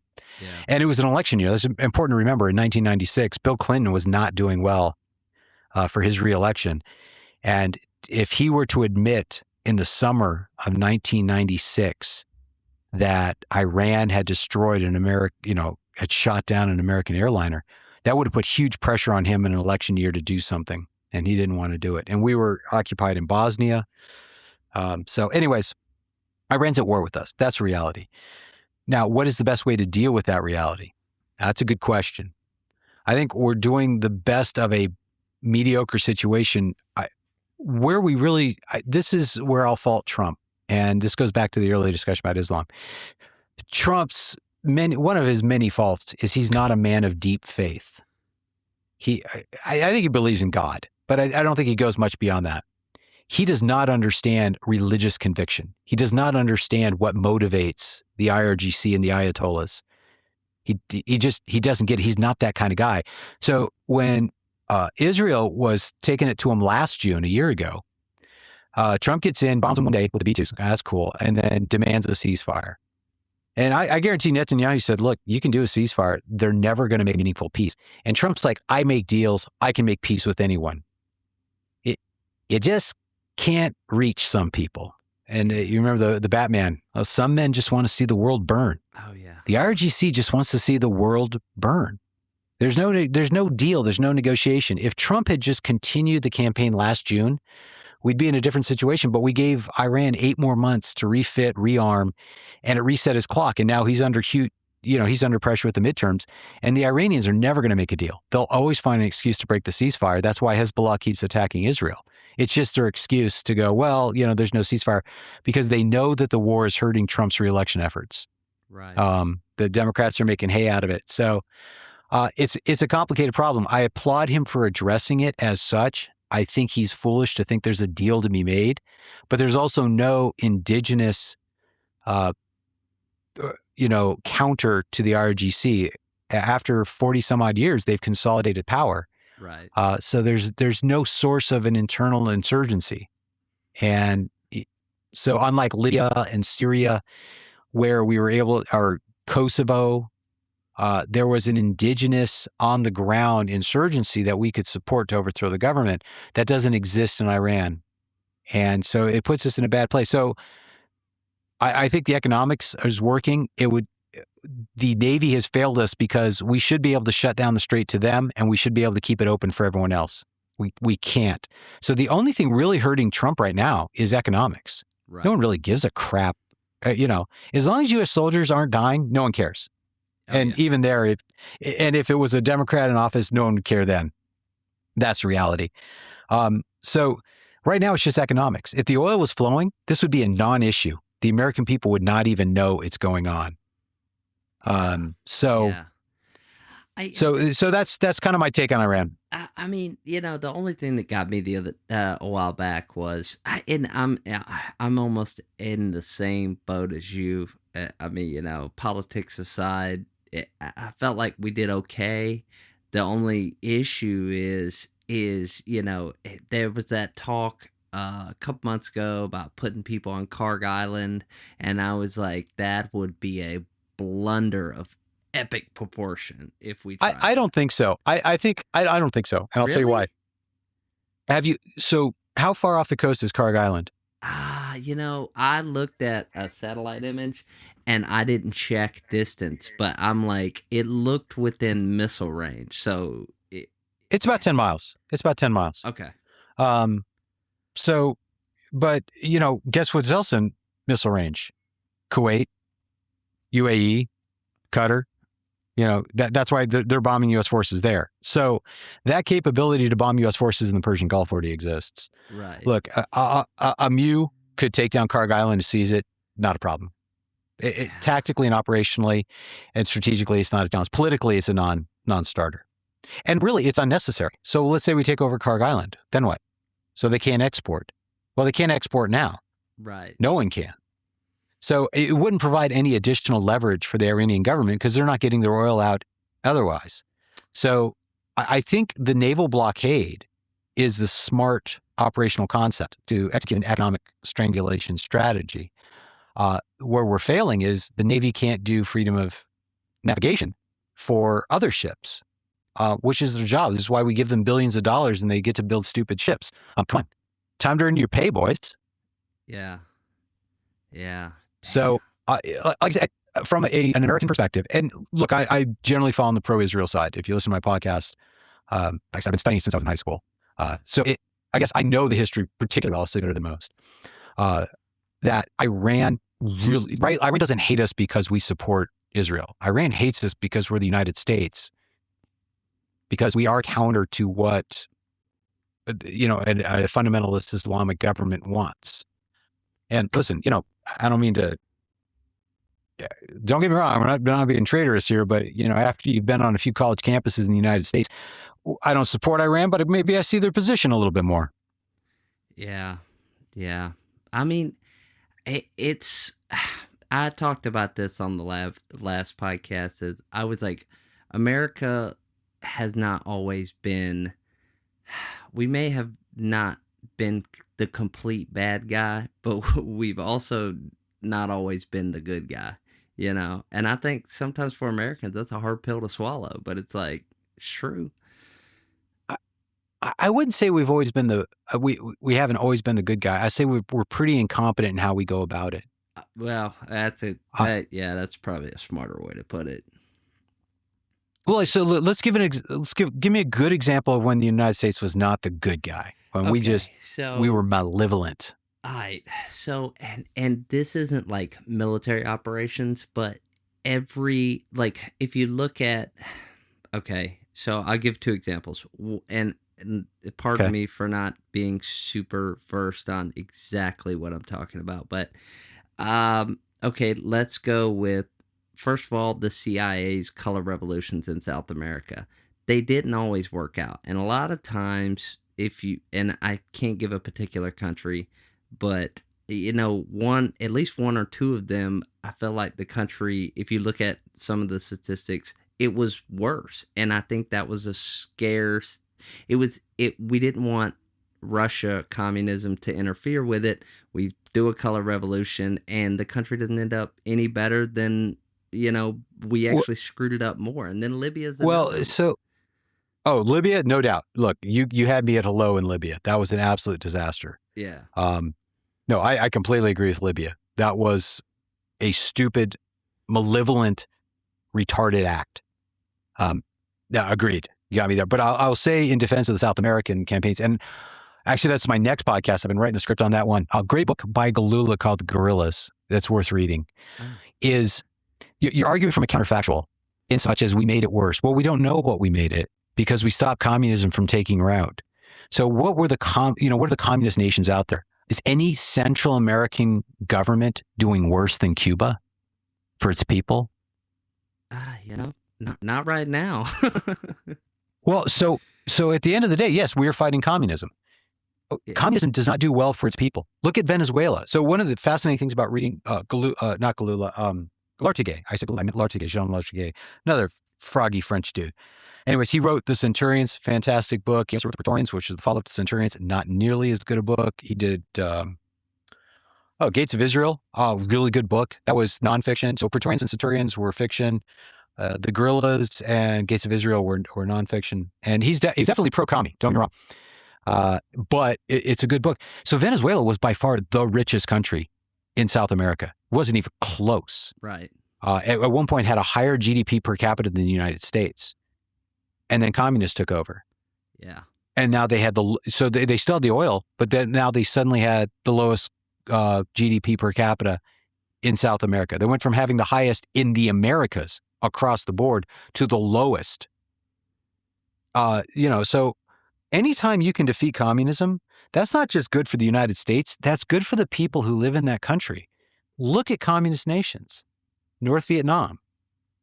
I mean, okay, so you could argue China is a counterfactual. Well, and some people in China are doing exceedingly well. But you can argue, one, it's not really communism, it's fascism, which is right. Correct. It's a nationalist, so it's communist in name only. But you look at North Vietnam, or North Korea. Look at Vietnam. Vietnam was doing horrible up until they started opening up, and now they trade with the United States. The Vietnamese fought a 10-year war to make sure they weren't making sneakers for Americans. Now, guess what? They still are. Look at Cambodia, Laos. Every time communism gets its dick beaters on a country, it does very poorly. So, you can complain about, overthrowing Allende by Pinochet, but at the end of the day, Chile did much better. You could look at France or Spain. If Franco had not defeated the communists during the Spanish Civil War, Spain would have been much worse than it is now. Yeah. I mean, just compare East Germany to West Germany. Everywhere communism touches, it goes to shit. That's true. That's true. I mean, and like, But so here's the problem: is I can express this moral certainty with communism. You can't do that with Islam, and that goes back to our original point: is we're using tactics and talking points that we used for communism with Islam. And it's a completely different ideology. It's a different motivation. It requires a different policy, a different grand strategy. And we're so retarded at our senior leadership ranks that we can't articulate that. yeah. So, okay. So, I guess with so my last question, if and you're right, and for those of you listening who listen to too many conspiracy theories, this guy right here's got it. But okay, so let's take that and run with it. Islam, what are our options, Ooh, that's tough. Yeah. So I think at the end of the day, that even a bad religion is better than no religion. And communism is just an offshoot of the French Revolution, of the Platonic, going all the way back to Plato, who was the first to espouse this, perfectibility of mankind. And then you Rousseau, and then the French Revolution, and then you get into Marx and Engels, and then you have Leninism, and then you get into the French postmodernists, and you have the Frankfurt School and all this other bullshit. In the absence of God, the sacrifice for society goes away. Men and women have to sacrifice for society to happen, and religion gives you a reason to do that. Whether it's true or not, it doesn't matter. But atheist societies will eventually wither and die, which is what's happening to the West right now. So then one, you have to reclaim a concept of faith within the United States. And I think some people have gotten the hint. Gen Z men, of which, my sons are, well, the ones who are still around. And, they're becoming more religious, but, feminism is made it difficult for both sexes, because the essence of feminism, well, I shouldn't have to sacrifice anything as a woman. Well, everyone has to sacrifice for society to work. Otherwise, it doesn't work. And so you can't expect men to sacrifice for a society or, in the absence of a family, to have something to sacrifice for. So you look at the birth rates, you look at everything, it's killing us. Islam's going to win, and they know it. And so unless we reclaim a sense of faith, of the goodness of faith, of the necessity of faith, and I live in the United States. I'm not personally a Christian, but I acknowledge that the United States and Western civilization was built on the foundations of Christianity, that this country is not going to survive unless we return to the faith that built us in the first place, to give people a sense of meaning and are willing to sacrifice for, and they'll find happiness. The ultimate irony is that modern society says that pleasure is a substitute for happiness, and it's the exact opposite. It's a drug treating a disease, but the disease continues to rot. Every time you chase pleasure, you run farther away from happiness. So you look at, say, the 7 deadly sins, lust, greed, pride, envy, all these other things. Those pleasurable activities to engage in them, but they take you away from happiness. It's by rejecting the 7 deadly sins that you find happiness. If you seek sexual pleasure, but you don't seek the family connection that comes with it and the love that goes with it, if you just seek the pleasure, then you miss all the happiness which is there. And the more you try to substitute pleasure for happiness, the more unhappy you become. And that unhappiness manifests itself, and then they direct it in negative ways. So the godless society will always lose to a society with faith, because people will sacrifice for societies based in faith. That's why communism failed, because it is a godless society in the end of the day, and that's why we beat it.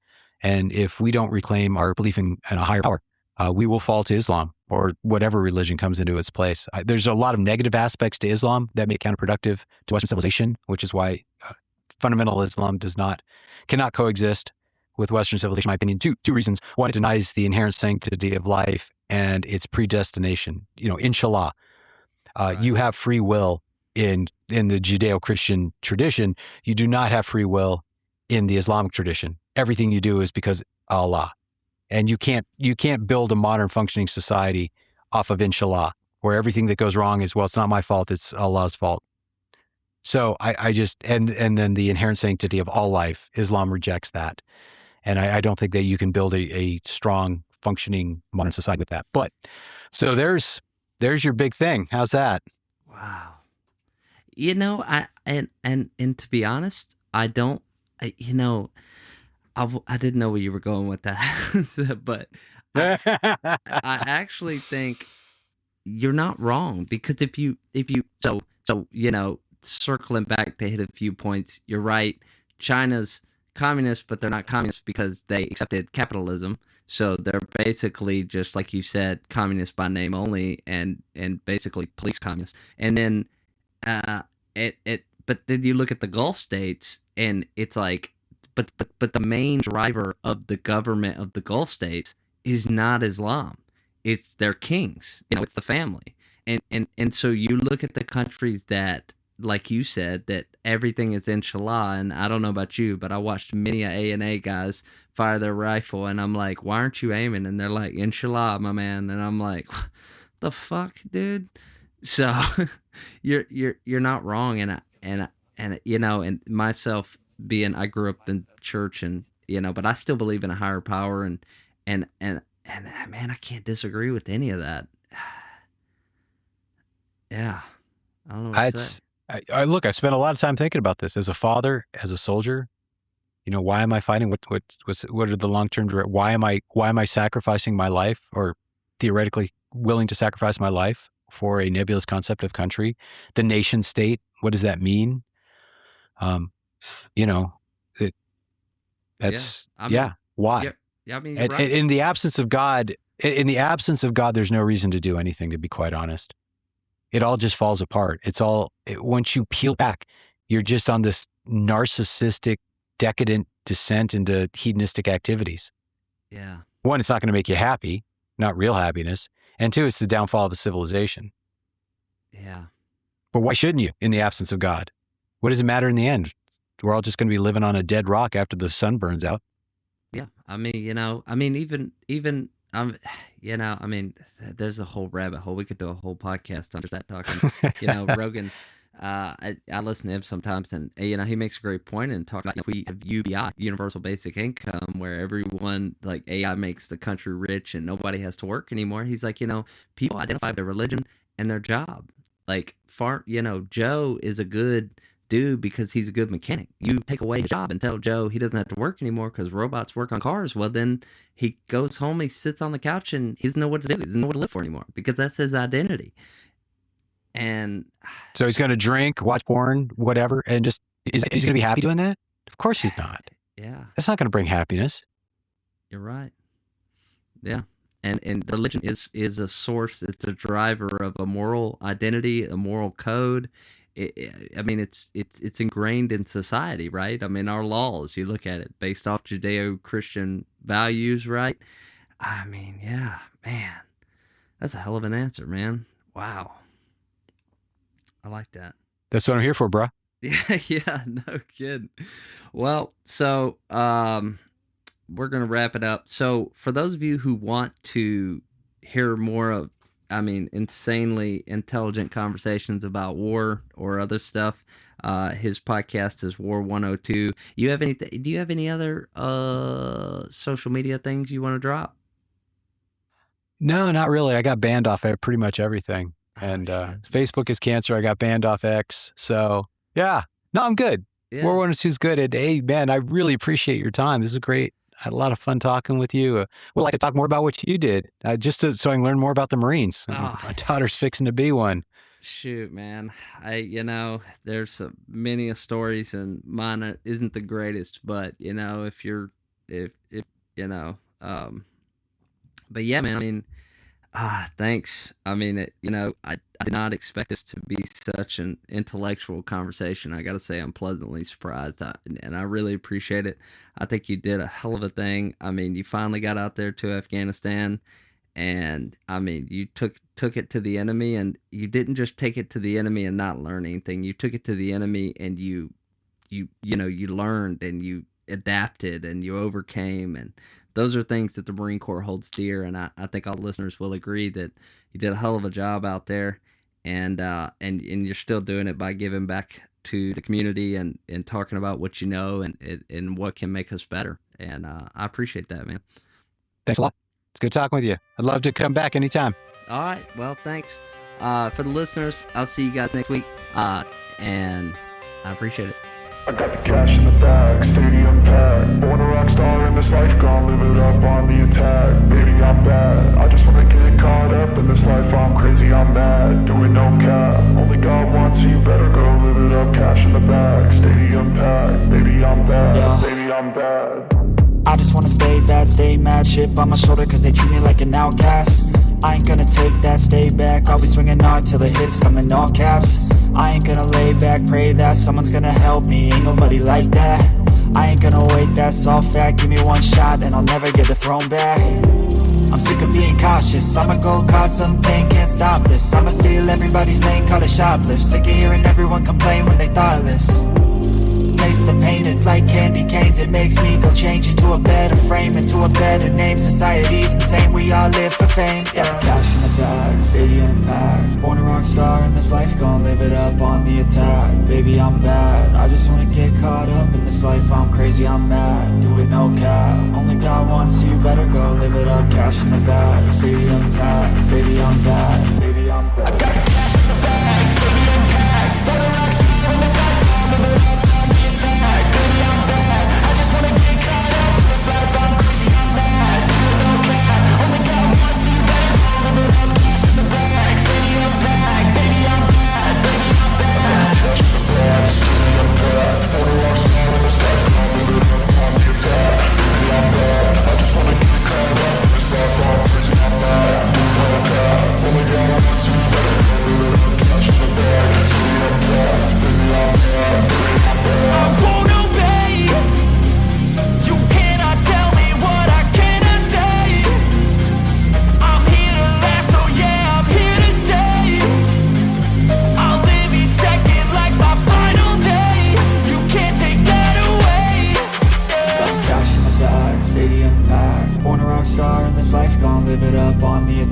Baby, I'm bad, I just wanna get caught up in this life. I'm crazy, I'm mad, do it no cap. Only God wants you, better go live it up. Cash in the bag, stadium packed.